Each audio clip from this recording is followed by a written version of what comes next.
Welcome to the Illinois Association for College Admission Counseling Virtual College Fair. Thank you for joining us. A few housekeeping announcements before we get started. You can use the Q&A button on your screen to type your questions to our presenters at any time. Your camera and microphone are off, so the panelists cannot see or hear you. This presentation is being recorded and will be available within about a week at strivescan.com/Illinois. And now I'd like to turn it over to our presenters. And first up is North Dakota State University.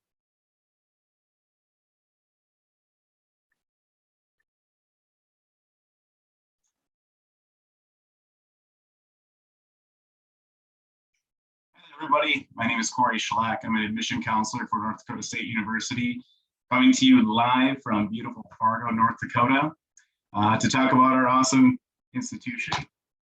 NDSU is home to about 13,000 students, which means if you're looking at the national scale, we're a mid-sized institution. It means that you're going to be meeting new people all the time, but you're still going to be recognizing students when you're going to class and in your classes.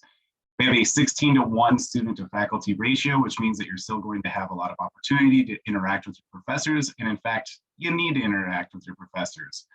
We have over 100 academic majors, which means we really have just about everything that students would want to pursue to find the true career for themselves. And another benefit of this is if you don't know what you want to go into and you pick a major and decide you need to switch to a different major, well, we still have 100 plus majors that you can go into. And 2/3 of our classes have 40 or fewer students in it, which means that there's going to be a lot of opportunities to have discussions and interact with your classmates and peers. But what makes NDSU unique? I'd have to say it's that we are a student-focused institution.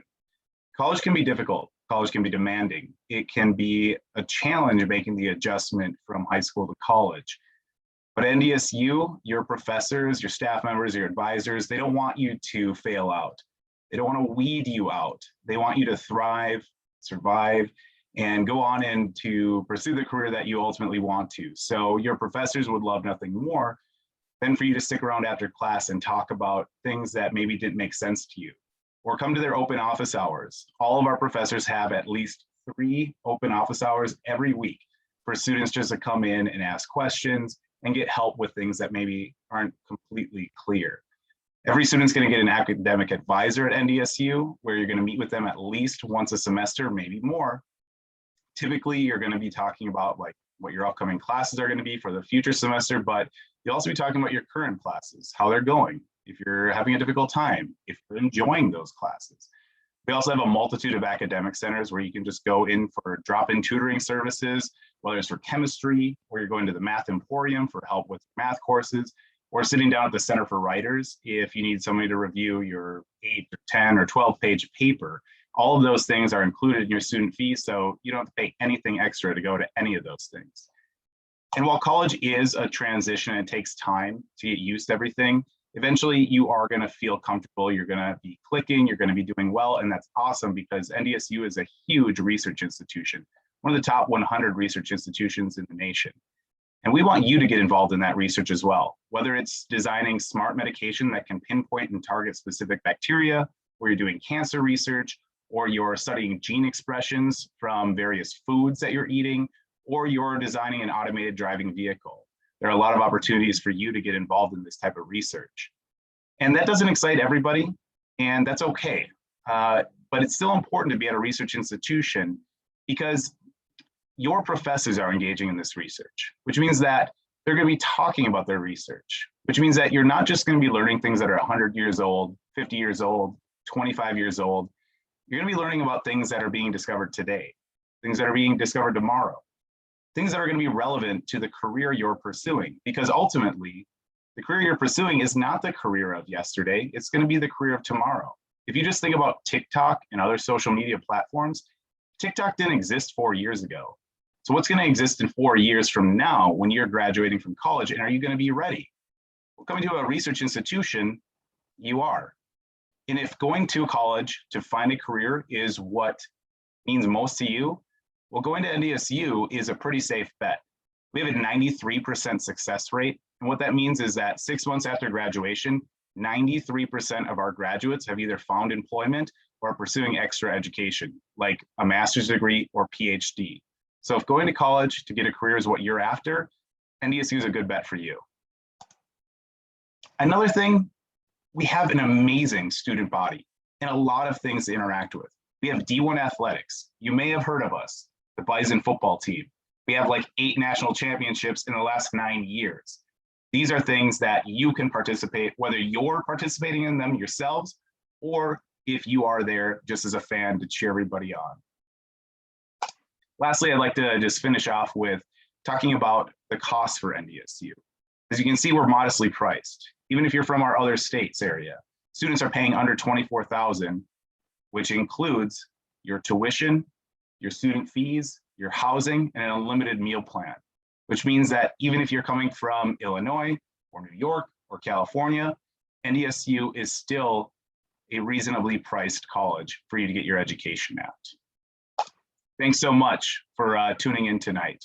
Please let me know if you have any questions. Great, thank you very much. Next up is the University of Oklahoma. Hello, everybody. I'm going to get my screen shared here so you can get my presentation in your windows, and I will be good to go. So good evening, everybody. My name is Scott Hillman, and I am the admissions counselor for the University of Oklahoma, based in Chicago. So I'm based off campus in downtown Chicago, but I work with students from all across Illinois. So whether you're in the Chicago area or central or southern Illinois, I'm going to be your main contact person. So I'm happy to work with you from here moving forward. And also happy to talk to you about the University of Oklahoma, or OU for short. So we'll give some quick little details here tonight, as well as my contact information so you can follow up with me later if need be. So OU is located in Norman, Oklahoma. So Norman is a suburb of Oklahoma City.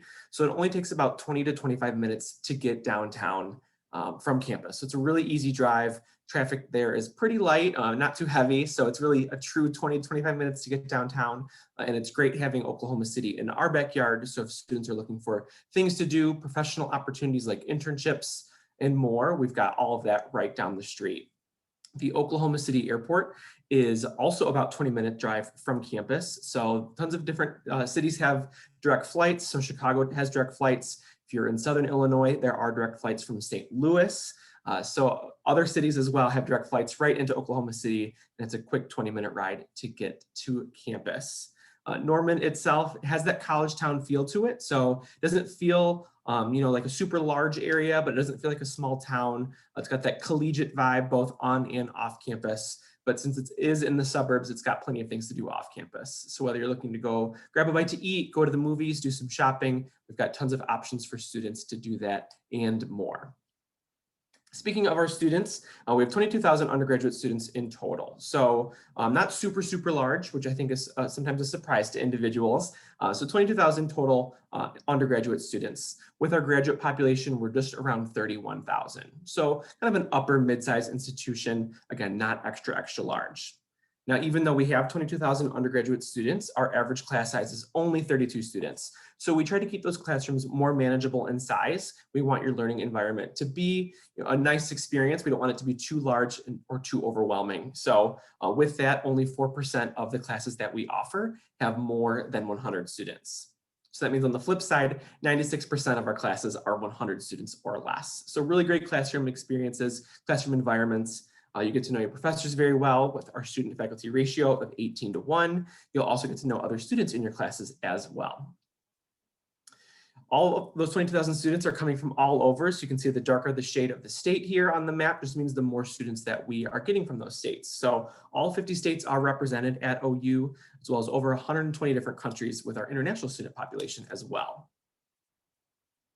So with that, for our domestic students coming from the US, I mentioned all 50 states, 44% of our student body do come from out of state. So we are very out of state friendly. So you wouldn't be the only ones coming from Illinois or coming from the Midwest. You're just as likely to meet somebody not from Oklahoma as you are to meet somebody from Oklahoma. We have 170 undergraduate degrees, so there really is something for all students to pursue, whether it be engineering to education, the health professions, journalism, meteorology, aviation, psychology. I could keep going on. Again, 170, tons of different options for our students. We are a tier 1 research institution. So if you are looking for research opportunities with your professors, with your faculty members, we are among the most active research universities in the nation. So plenty of opportunities for all of our students to get involved. And that includes freshmen, sophomores, juniors, and seniors.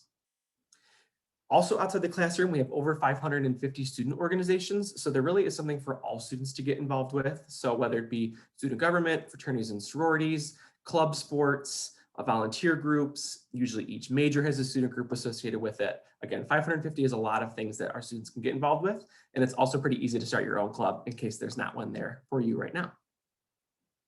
We do have study abroad opportunities as well. So around 80 different countries in 200 different cities around the world where our students are going for study abroad experiences, whether that's the traditional experience that might last a semester long, or some shorter study abroad experiences that might just be a couple weeks in the summer, maybe 2 or 3 weeks once the spring semester ends. So we've got different duration of trips like that, and about 30% of our students are studying abroad. So we've got a nice percentage of OU students going around the globe and having that tie back to their OU degree.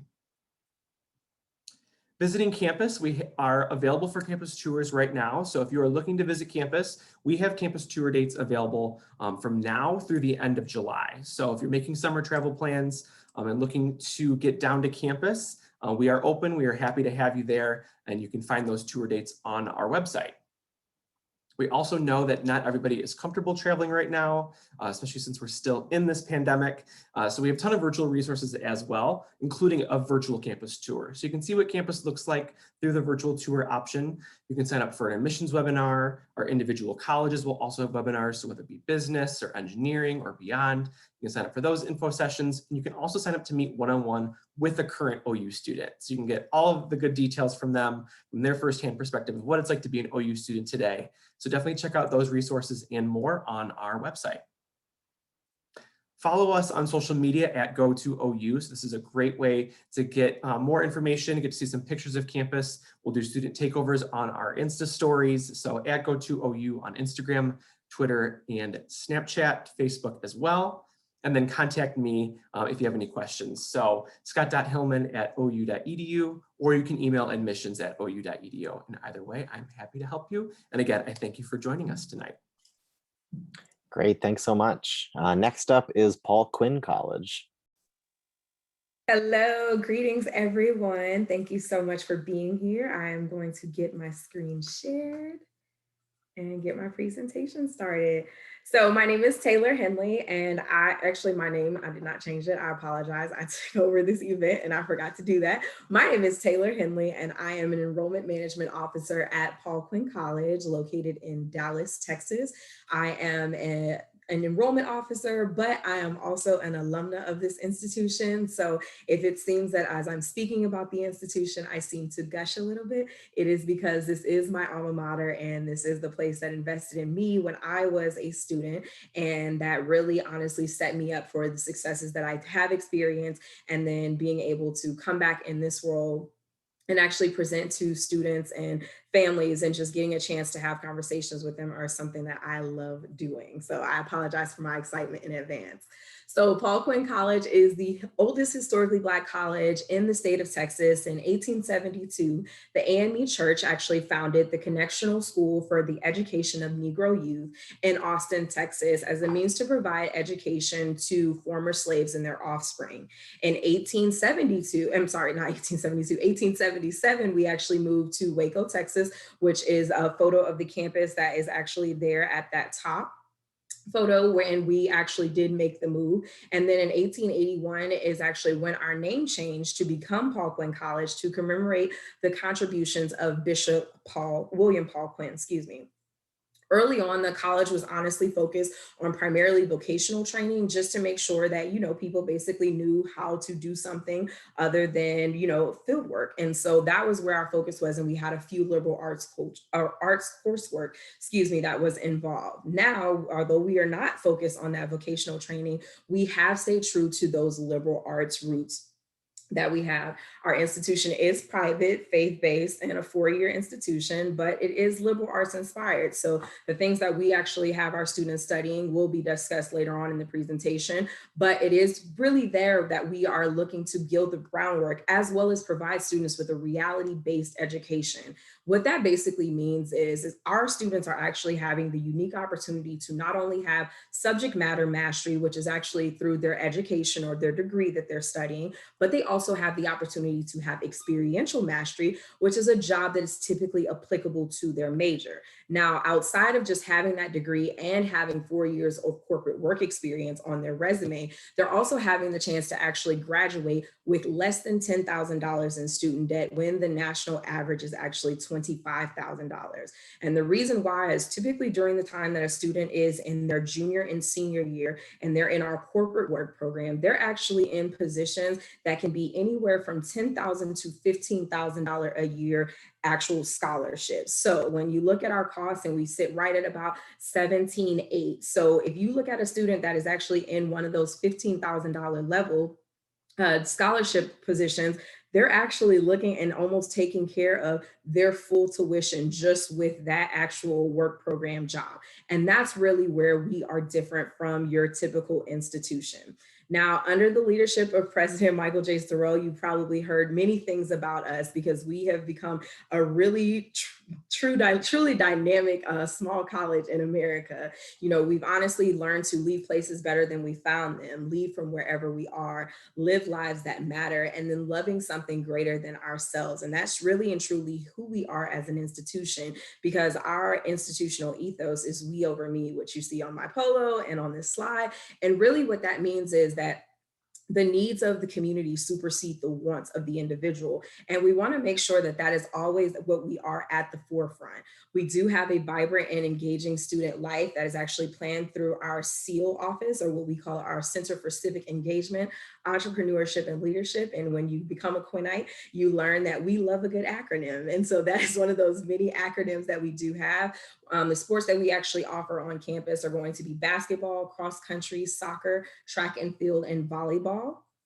Now, as far as the academic programs that we actually do offer, we do have our business administration, our health and wellness, legal studies and criminology, religious studies, liberal arts, and then we have our liberal arts focuses. So you basically see that there's that difference between that Bachelor of Arts as well as that Bachelor of Science, just due to the mathematics focus. So that's the difference there. As far as the requirements for students, they're going to need a 2.75 GPA on a 4.0 scale. If that 2.75 GPA is not something that they do have, we definitely say still go ahead and apply, because we don't believe that that is the only thing that should stop a student from actually becoming a part of the institution. And so we would need that official high school transcript. We are test optional for the very first time in the history of the institution, just because we understand that the class of 2021 has been, faced with quite a bit when it comes down to testing and this pandemic as well. And then we also do request a letter of recommendation and a resume as a part of those documents needed. And then we'll have an interview once we actually do receive those items into our actual office. Thank you so much for being a part of today's presentation. I'm also going to drop my personal information in the chat, so you can go ahead and grab that. And if there are any questions, please do not hesitate to actually reach out to me. Thank you so much. Excellent, thanks very much. Next up is Texas Christian University. Hey everybody, it's Jill from TCU. Give me a second here to get my slideshow up and running.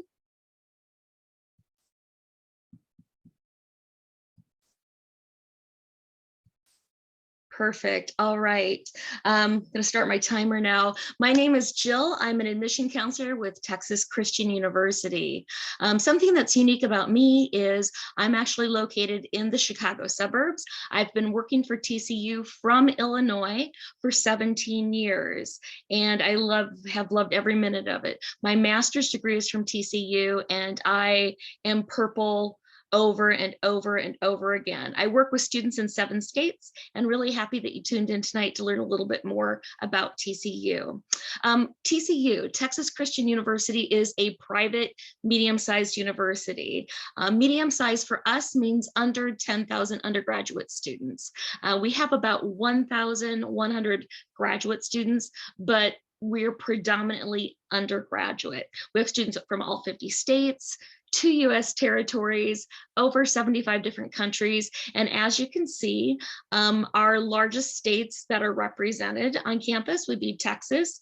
We're located there, California, and then Illinois is number 3 on the list. So I'm really excited about that. Our name, Texas Christian University, comes from our affiliation with the Disciples of Christ. The Disciples of Christ denomination is nicknamed the Christian Church. It's abbreviated as the DOC, but we have over 60 different faith backgrounds represented on our campus. We have over 25 different student religious groups on our campus. You're required to take 1 religion class during your time at TCU. You can take more than that if you'd like, but at least 1 as part of that liberal arts-based core curriculum. We're located in Fort Worth, Texas. Fort Worth is a fabulous city. I think all the cities in Texas are really cool, but all of the cities in Texas really have their own personality, and Fort Worth falls into that as well. We're kind of known as where the West begins. So one of the cool things about Fort Worth is that you'll find twice daily a Longhorn cattle drive down the streets of the historic Stockyards district. It's really cool to see, and I hope you'll check it out if you come to visit our campus. Fort Worth is the 13th largest city in the US. That means it's larger than Milwaukee, it's larger than Indianapolis, it's larger than Minneapolis and St. Paul pushed together, and probably most of the suburbs in the Twin Cities. It's a great size for our students for internships, student teaching, volunteer experiences, and just fun things to do when you're not in the classroom at TCU. We have a really active campus at TCU with over 300 clubs and organizations, all of our fine arts events at TCU, and they're great fine arts events, like world class. They're free to all of our students. We are a Division I athletic school. Like my friend Scott with Oklahoma, we are part of the Big 12 Athletic Conference. We're the smallest university in the Big 12 Athletic Conference, and that works to our favor. At TCU, every single student is able to get into all of our home athletic events for free. Just walk over, show your student ID, and you're in. We also have an active Greek life system. About 50% of our students are involved in Greek life, 50% are not. And again, our students love to volunteer at TCU. Our residence halls have been ranked number 4 by the Princeton Review. As I said, I've been at TCU for 17 years, and I promise you, our oldest residence hall at TCU, the absolute oldest one, was built in 2006. So they're really nice. And we do have a rule for freshmen and sophomore students to live on our campus. You're guaranteed housing as a first year or a second year student at TCU. In terms of academics, our student to faculty ratio is 13:1. Our average class size is 27, and only 4% of our classes have more than 50 students in them. So only 4% have 51 or more. We love that. That's a great thing about being a medium-sized university. We offer over 132 different programs and over 115 different majors, everything from ballet to nursing, education, and even ranch management. The core curriculum is something that every student, regardless of their major, will take as kind of their academic foundation. About 1/3 of a student's classes will be in this core curriculum in their 4 years at TCU. Another 1/3 of their classes will be classes toward their major, and the final 1/3 of their classes will be classes maybe for a double major or a minor or some electives. 4 ways a student can apply to the university. We accept 4 applications. I've highlighted the 2 that are most common for Illinois students. That would be the TCU application and the common application. Our first deadline will be here before you know it. It'll be November 1st for both early action and early decision. And then our final deadline is February 1st. We're going to be test optional this next year and the year after. If you have any questions about submitting your scores, if you have them, talk to your high school counselor, email me. we're happy to talk you through that. We know it's stressful right now, but we are test optional. It's a very holistic review process for admission. So everything, your academics, your grade trends, all of those things are going to be really important. Our tuition, fees, and room and board for this next year is $65,700. 85% of our students receive some type of scholarship or need-based assistance. Again, my name is Jill. I'll put my information into the chat feature, and I really appreciate your time tonight, guys. Thank you. Great, thanks so much, Jill. And next up is Texas State University.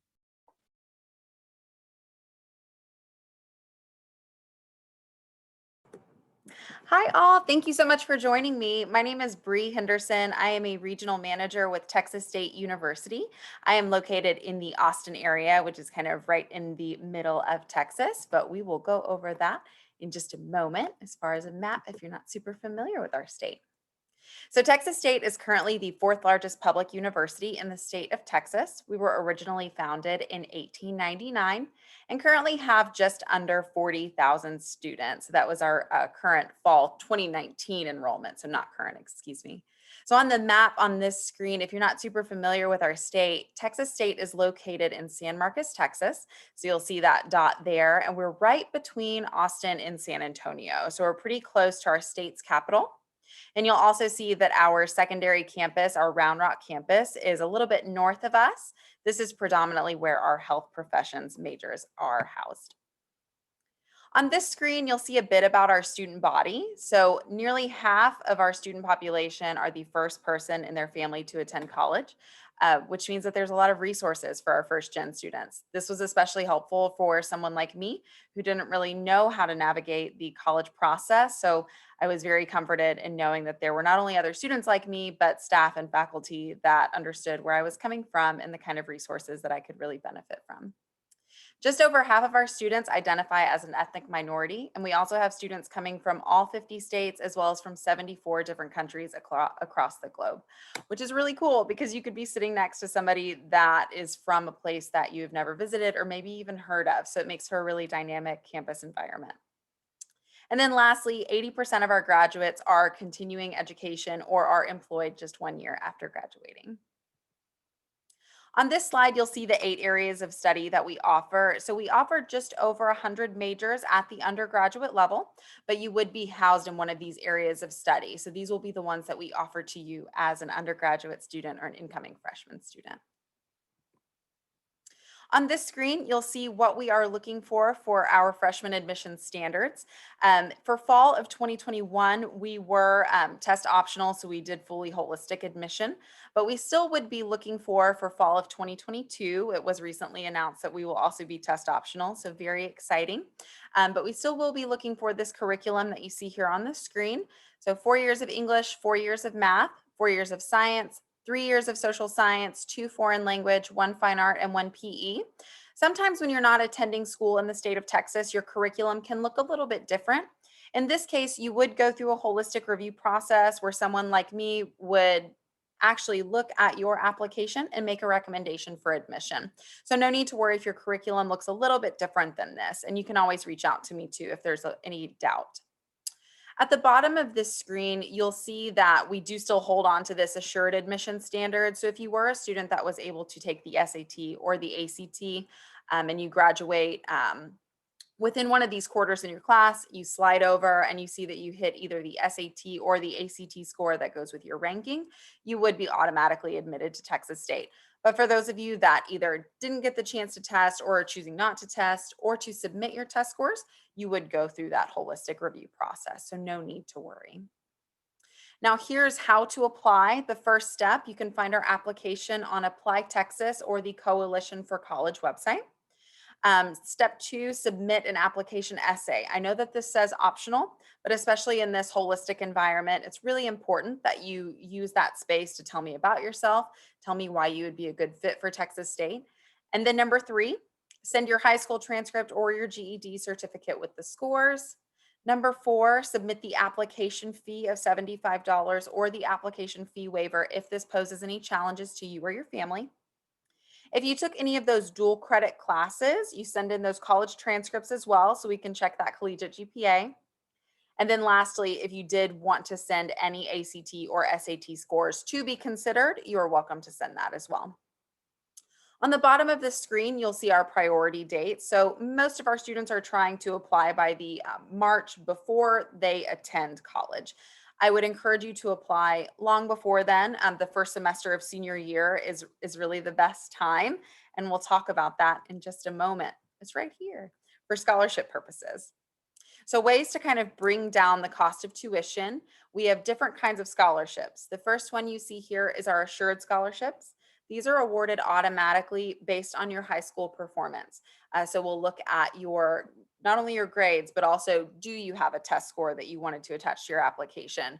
What were your grade trends like? What kind of rigor did you take for your classes? So those are all things that would be considered, but those scholarships are awarded automatically and are renewable for up to $38,000 over 4 years. Now, these are stackable with our competitive scholarships that you do have to apply for, but these can range anywhere from $2,000 to $96,000. So very important that I don't want you to wait until March. I would love for you to apply for scholarships by December 15th of your senior year. That way you can qualify for these competitive scholarships. And again, these are stackable with those assured scholarships. One of the last things on this page, the national scholarships, we're facilitators of these awards. So these are your national distinction scholarships as well as your national Hispanic scholarships. These are also stackable with those other assured and competitive scholarships. And then lastly, very, very important for everyone in this presentation, if you are not a Texas resident, but you qualify for at least $1,000 in Texas state scholarships, you could receive in-state tuition. So very important there. This is the cost for attendance. You can also find this on our website and some important dates there as well. Lastly, if you need anything from me, please feel free to use this email or this phone number to reach out. I am happy to help. Thank you so much. Excellent. Thank you all very much. We now have a few minutes for some Q&A. So I'll ask all of our presenters to come back on camera and respond to this question. What advice would you give someone going through the college search process? And you can respond in the same order that you presented. I think I would say that you want to take advantage of as many opportunities as you can while you're still in high school. It's free to tour colleges, other than maybe driving to a college. It's free to meet with professors and have an academic appointment. It's free to walk around the campus. It's free to check out the community that campus is within. Because when you choose a college, you're not just choosing the college, you're choosing that town. All of those things are free to do. Take advantage of those things while they're free. Don't just depend on your first year in college to try to make the determination if that's the right major for you. You can try to figure those things out while you're still in high school. And I encourage you to do that. And my piece of advice is just when you're looking at schools, make sure that the schools you're looking into have multiple majors that sound of interest to you. If you're undecided, that's basically what you're going to be doing anyway. But I encourage students who might be kind of a little bit more selective in what they're looking for to just be a little more open-minded as to maybe other options. Just to give an example, let's say you really, really want to be a dentist, but science is not your friend. I'm not sure how much long on the program you're going to last as a future dentist, but as long as the school that you chose has other majors that would work out for you, then you're going to be all set in the end. So just keep your ideas open and your mind open, and have a couple other majors, not just one, when you're looking at schools.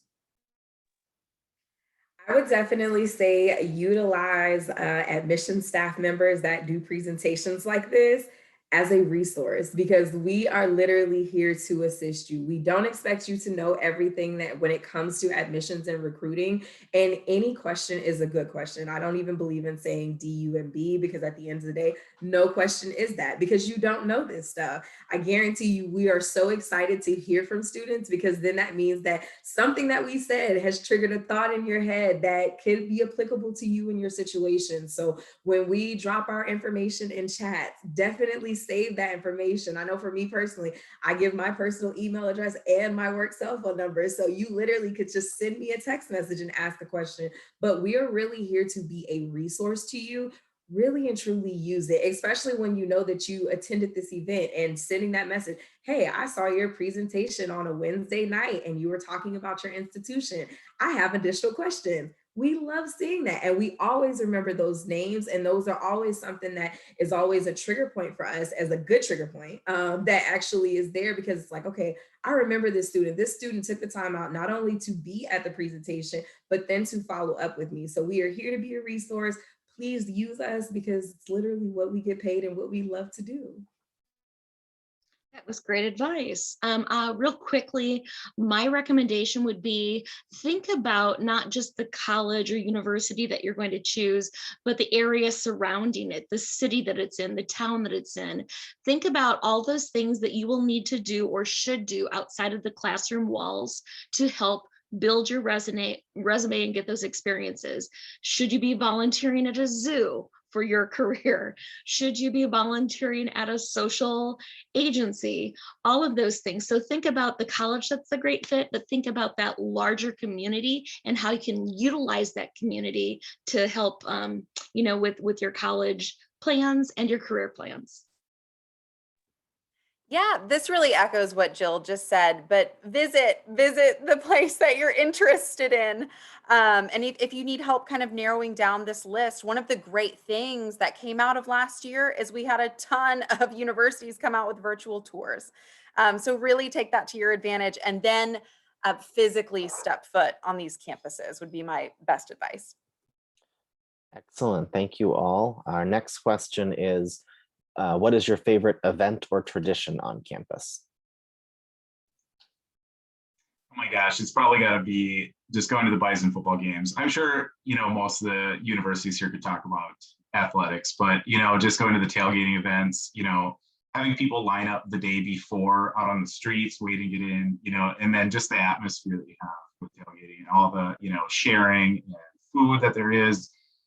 And when it's cold, just that friendship becomes that much better, because here you're coming to have some chili, get into this warm area, oh man, that's got to be the best. I think for us, and it extends off campus, is just kind of our slogan.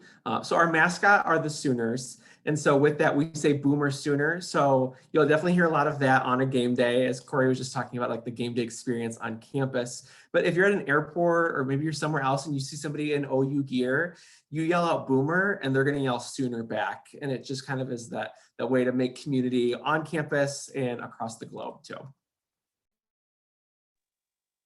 So I am going to go more of a historical tradition for our institution. So in 1990, we moved to Dallas, as my background shows, and we actually have our Heritage Bell that is on campus. So when you first initially start at the institution, you go to your very first convocation or chapel service, and you touch the bell coming in. And when you graduate and you're walking to the graduation ceremony, you touch the bell going out. And you don't realize it being a big deal when you're a freshman and it's like, oh, this is early Friday morning and we're going and walking to this bell and touching it. What does this mean? But literally, like to this day, I still get kind of like teary-eyed and everything. So it's literally one of those things that as you're leaving and you're graduating and you're touching the bell going out, you literally have a just thought process that you think of literally everything that led up to that moment, from the time you came in to the time you're going out. And it's one of those things where everyone is silent, but everyone is just having their own moment. And it's just like this amazing thing. And then you go into the graduation ceremony and then you walk across the stage. And so it's just a really big tradition for us. And it doesn't seem like a big deal when you're first starting out, but when you're leaving the institution and you're graduating, it becomes to mean so, so much more at the end of the day. I have so many fun traditions that I could talk about, but today I want to kind of echo about football. We are the Horned Frogs. We're the only school or university in the entire universe that has a Horned Frog mascot. And at our football games, we have this old train engine horn that's kind of decorated like a Horned Frog mascot. And for every touchdown and extra point, they pull on that train horn. And so even when I'm here in Illinois and I hear the train whistle, I'm like, touchdown. So I just love that about TCU. Mine is very similar to Taylor's. When we graduate at Texas State, we jump into the river that runs through our campus. So we are one of the only universities in the state, I think in the country, that has a river that runs right directly through the middle of our campus. So we jump into this river with our cap and gown, clothes, everything. And again, it's like when you see it in the brochure, when you see it in the video, it's like, oh, that's cool, whatever, they're kind of weird. But it means so much when you get there and you see parents jumping in and you're like, get out of that river. You didn't do that work. So it's a very exciting moment. That's my most favorite. Excellent. Thank you all. So one more question, an interesting or fun fact about your school. I think this is probably one of the most interesting things. Anytime our president comes out and does a presentation or talks to students, he always challenges them to give him an email and see how long it takes for it to get back to him. And it's usually within an hour, he has an email back to you. And it's like crafted to you. It is wild. I can't believe he does it because I can't keep up with that many emails. I'm surprised he can as well. But yeah, that's something that's kind of cool. So we have the world's only all-you-can-eat Chick-fil-A, which is really cool and fun. So you'll find it at most universities in like their dining hall. There's going to be like a salad bar and a dessert station and cereal and lots of other options. You can kind of go and eat all you want. And they say freshman 15, that's how you'll gain weight. So at our main one, we have all those different stations and then also a Chick-fil-A. So you can stock up on fries, fried chicken, sandwiches, all the good stuff there. We say it's all you care to eat, maybe all you can eat, however you want to, slice that. But we are the only place in the world you can get that with Chick-fil-A. So I would say I think the most fun and interesting fact for Paul Quinn College is the fact that we are the only federal work college that is actually located in a large urban city. So most of the actual other federal work colleges are located within rural cities. And so they're actually doing jobs only on campus and getting that experience. But for our students that are getting a chance to study business administration with a concentration on accounting, they're working at places such as JP Morgan Chase or the Federal Reserve Bank of Dallas or FHI Bank and other banking institutions where they're actually able to be within these jobs. And so it gives them a unique opportunity because most people don't really realize, about what being a federal work college is. And our students actually get to have the big city feel to going to a federal work college because they're literally in these positions at real, true corporate positions. And so they're graduating with that actual corporate experience on their resume from these big names. And honestly, 78% of our students are actually hired by their corporate work program partners. So that's another part to it. So they have like literally real jobs. And I'm kind of envious of students that came after 2015 because I'm like, where was this when I was a student? Because I would have loved to have a corporate job right out the gate. But, it's one of those things that's really different and you don't see often. But because they're graduating with that 4 years of corporate experience on their work resume, they're able to actually be ready for these positions and to be ready and offered positions upon graduation. I almost lost my train of thought because of the unlimited Chick-fil-A. So I had to keep writing down what my fact was going to be. I would say that something that's very unique for us is that TCU is home of the world's largest meteorite collection. So if you're into things that fall from the sky and leave craters in the surface or come through people's roofs, we have a great collection of them at TCU. And I've worked at TCU so long that I almost forgot about the meteorite collection. So come check it out. One of the coolest things I think about Texas State, we have the largest body farm in the world. So if you're a student that is interested in forensic sciences or navigating criminal justice in that way, that's there for you. Some students are like, it's not like in the quad, is it? No, it is not. It is not in the center of campus, but it is very cool. It's been, if you're a podcast listener, it's been featured on Criminal, if you do listen to that. So very cool tidbit. Right. Thanks, everybody. Time to go get some Chick-fil-A now. I want to say thank you all for joining us. Been a great session. Thank you, our presenters. When you close this window, there will be a link to a very quick 4-question survey. We do appreciate any feedback you can provide. And just a reminder that in about a week, you'll be able to find this session's recording as well as others at strivescan.com/Illinois. So again, thank you and enjoy the rest of your evenings.